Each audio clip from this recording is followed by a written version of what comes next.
हम रंजू मिश्रा अहमदाबादसँ समस्त मिथिलावासीके प्रणाम करै छी। हम एकटा भोला बाबाके गीत लऽ कऽ अयलहुँ हेँ, तऽ आउ सुनै जाउ।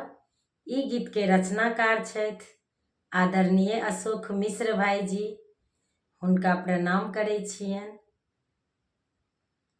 रंग संग में गुलाल होरी खेलथि शिव शंकर। रंग संग में गुलाल होरी खेलथि शिव शंकर। होरी खेलथि भोलेनाथ, होरी खेलथि भोलेनाथ, होरी खेलथि शिव शंकर। त्रिभुवन में नाथ मंद मंद मुसकी संग मारथि फिचकारी। भीजल गौरी दाई के आंगी आसारी। मंद मंद मुसकी संग मारथि फिचकारी। भीजल गौरी दाई के आंगी आसारी।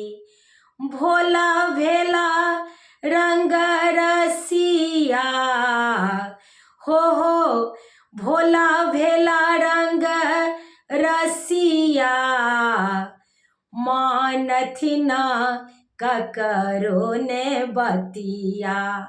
रंग संग में गुलाल होरी खेलथि शिव शंकर। रंग संग में गुलाल होरी खेलथि शिव शंकर। मतल महादेव भांग के खाक, भूत प्रेत संग नाचे डमरू बजाक। मतल महादेव भांग के खाक, भूत प्रेत संग नाचे डमरू बजाक। हर भेला बेमतिया, हो हर भेला बेमतिया।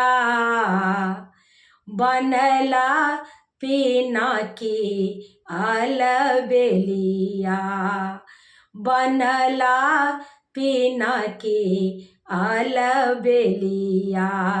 रंग संग में गुलाल होरी खेलथि शिव शंकर। भोला मगन छथि होरी के रंग में। अशोक रंगल आई भोला के संग में।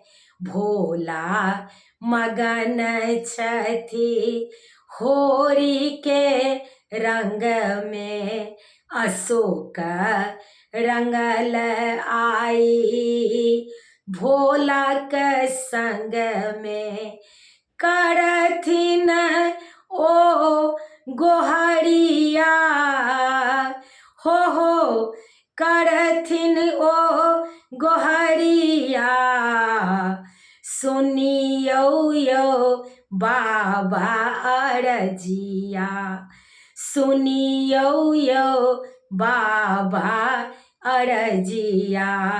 रंग संग में गुलाल होरी खेलथि शिव शंकर। रंग संग में गुलाल होरी खेलथि शिव शंकर।